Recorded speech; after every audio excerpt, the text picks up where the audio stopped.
expired. Senator Fifield. Thank you, Madam Acting Deputy President.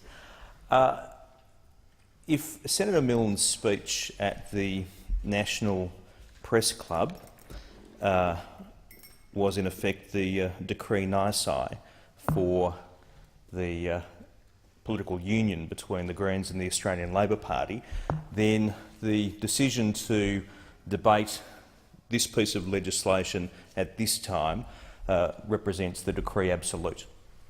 And I think Senator Bishop really, in effect, gave expression to that here today.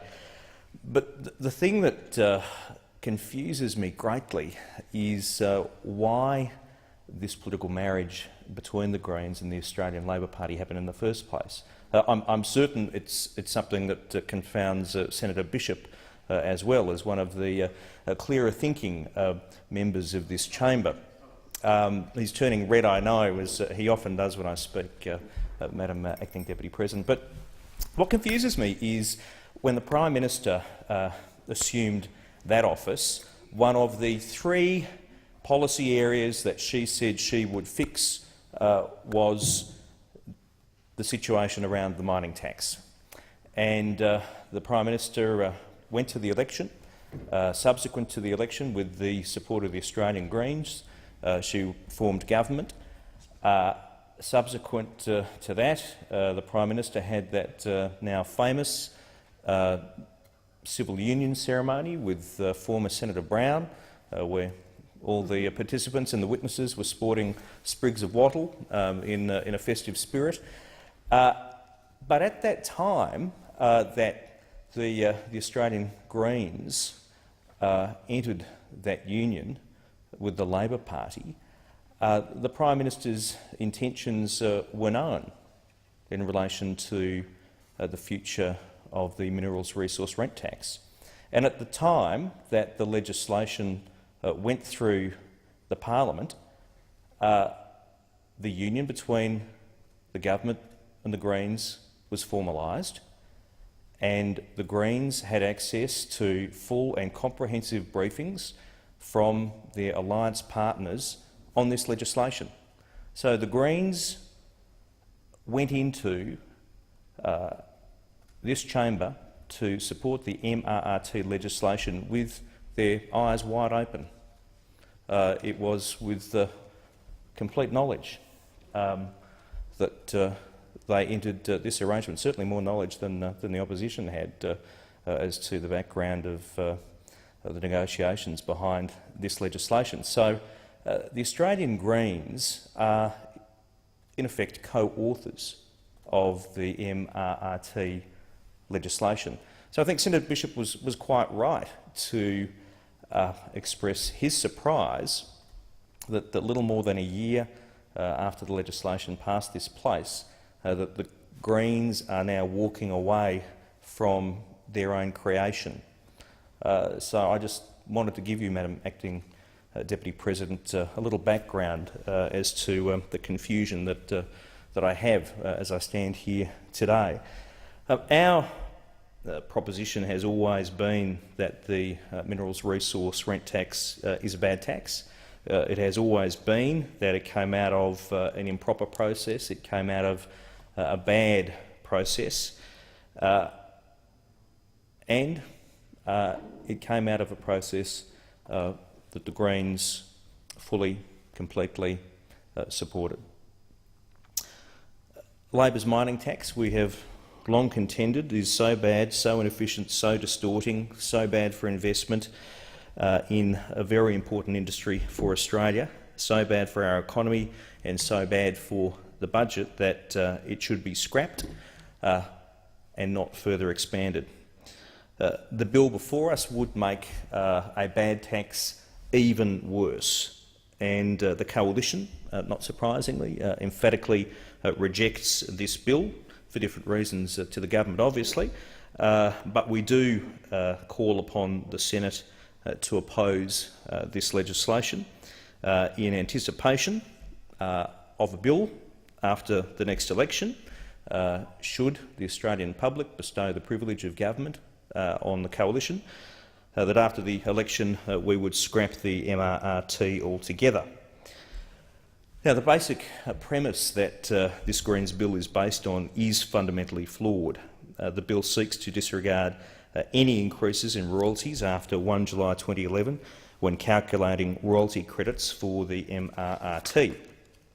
This is, of course, inconsistent with the commitment the Prime Minister and the Treasurer made in the mining tax deal that they negotiated personally, exclusively and in secret with the three biggest miners when they promised that all state royalties would be creditable against the mining tax. Despite attempts by the government to revisit the definition of all in relation to state royalties, even Ms Gillard and Mr Swan had to recognise that all meant all, and that all included any future increases in state royalties. It is, of course, not particularly competent that Ms Gillard and Mr Swan would have signed up to such a commitment without engaging the states and territories first and without seeking their formal agreement in relation to the royalty arrangements. But this is not the fault of the states, it's not the fault of the territories, and it's not the fault of the miners.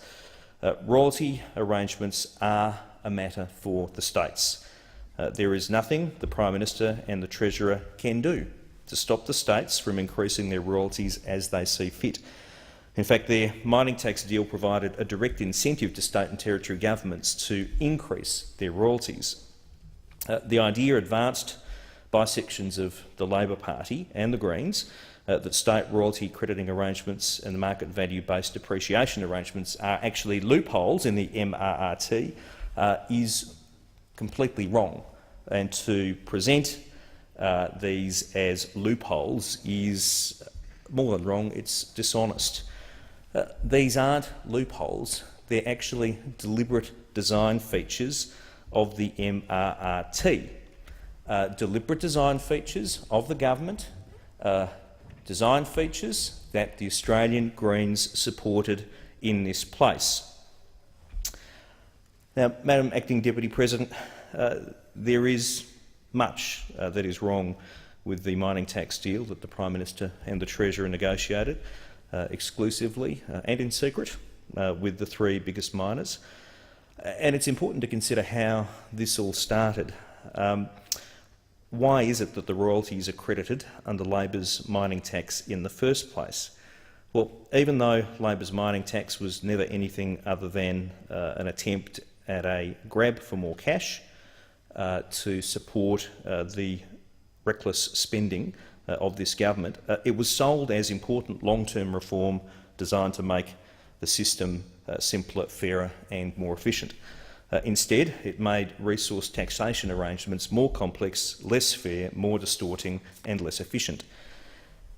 The Henry Tax Review recommended that a national profit-based resource rent tax would replace state and territory royalties.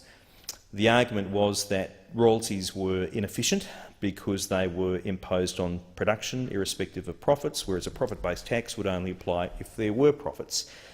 The problem was that for a number of states, royalties represented a significant part of their own source revenue.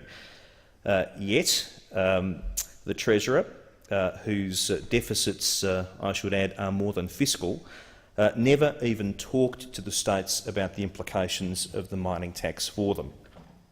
Instead of replacing royalties, Ms Gillard and Mr Swan came up with complicated crediting arrangements. And as soon as they promised to credit all state and territory royalties, they provided an incentive to states and territories to increase their royalties, as any increase in royalties would be creditable against the MRRT. In fact, the MRRT deal removed any incentive for states to keep royalty rates low or provide discounts to attract investment to their states as part of competitive federalism, because any benefit of discounted royalty rates would benefit Canberra through increased MRRT revenue and not actually help attract investment to particular states. So the entirely rational and predictable result was that 5 out of 6 states, including the Labor states of Tasmania and South Australia, have increased royalties on iron ore or coal since the mining tax deal was signed by Ms Gillard and Mr Swan. Every increase in royalties since the deal was signed did, of course, blow a hole in Labor's mining tax revenue estimates, as any increase in royalties, courtesy of the deal, reduced MRRT revenue. Labor's mining tax is more complex, distorting, inefficient, costly to administer and costly to comply with than the previous resource taxation arrangements based on state royalties and company tax. The MRRT is a failed tax which came out of a bad and now widely discredited process. The MRRT, Madam Acting Deputy President, should be scrapped. It shouldn't be expanded. It's a distorting, inefficient tax grab which inappropriately targets an important industry. As I've said already, it's bad for investment and bad for the economy. Two previous Senate mining tax inquiries have clearly exposed the many deep flaws of Labor's mining tax.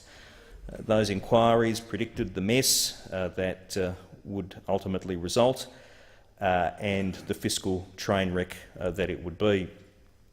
Ironically, as we debate the bill, the Greens have established an inquiry to look at the flaws in the tax that they helped to pass, and which they are now trying to make even more economically destructive. The Greens' supposed fix to the MRRT is a grab for more tax by punishing states for the flaws in the Gillard-Swan mining tax design. And I repeat that the MRRT is a bad tax because it's bad for investment, bad for the economy and bad for the budget.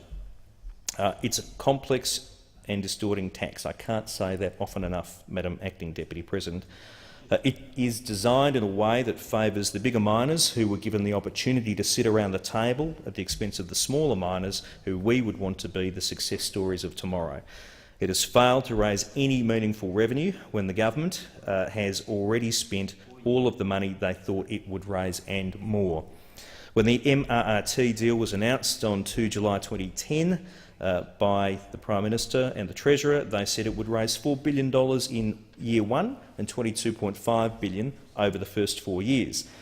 That shrank to $3 billion in year one and $13.4 billion over the first 4 years in the 2012-13 budget, which then shrank to $2 billion in year one and $9.1 billion over the first 4 years in the most recent MYEFO. Those were net revenue estimates, that is, they took the company tax effect into account. And given the MRRT is a tax deduction for company tax purposes, 30% of whatever gross revenue came from the MRRT would have been collected anyway. We now know that the MRRT raised only $126 million in gross revenue in the first 2 of 3 instalments for 2012-13.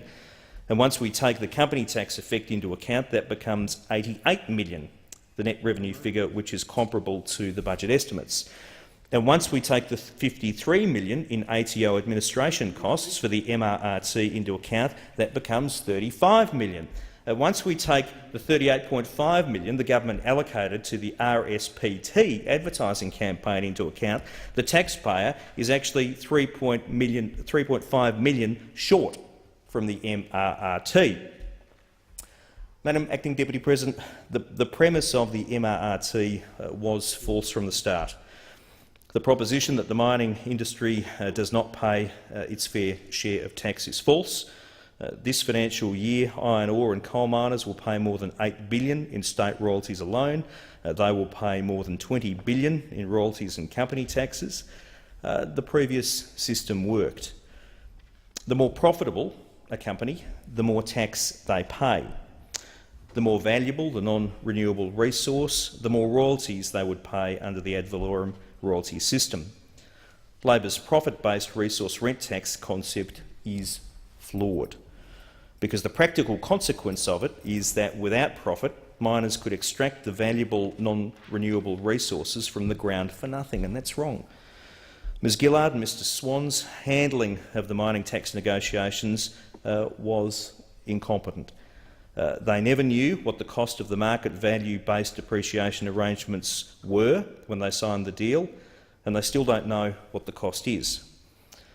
If you're going to have a mining tax, which we don't think that there should be, then to be internally consistent, you'd have that feature of the mining tax deal. But a competent government would have had it properly costed before spending the money they thought the MRRT would raise. Now, incredibly, when it came to costing the impact of some of the key features of their mining tax deal on mining tax revenue estimates, they forced Treasury to fly without vision. As the Treasury Secretary Dr Parkinson made clear in Senate estimates, they were unable to consider the cost impact of changes in market value-based depreciation and netback arrangements because they couldn't see them. These and other matters do deserve further inquiry and report from a further Senate mining tax inquiry, because the government has consistently hid the truth behind the numbers. The Prime Minister and the Treasurer have persisted with their dishonest talking points, blaming commodity price volatility, exchange rates and state royalty increases as the reason why revenue from the MRRT came in more than 90% below forecast. Those assertions were comprehensively discredited by Dr Parkinson at Senate estimates. Dr Parkinson made clear that Treasury were able to take commodity price volatility, changes in volumes and exchange rates and increases in royalties into account when revising their MRRT revenue estimates. And that's why estimated MRRT revenue went from $4 billion in 2012-13, when the MRRT deal was announced, to $3 billion in the last budget, to $2 billion in the last MYEFO. They couldn't take the changing cost of the labour market value-based depreciation arrangements and netback arrangements into account. Yet despite that very clear, compelling and independent evidence, the Treasurer continues to peddle his spin that what is to blame for lower mining tax revenue collections, that is what is to blame for lower than predicted mining tax collections. The other lie is that the people can't possibly complain about the damage the mining tax has done to the important mining industry because they didn't, after all, have to pay much tax. That's false. The mining tax was very much disrupted at a challenging time for an important industry, an industry that helped keep Australia going post the GFC. The tax is complex, costly to administer.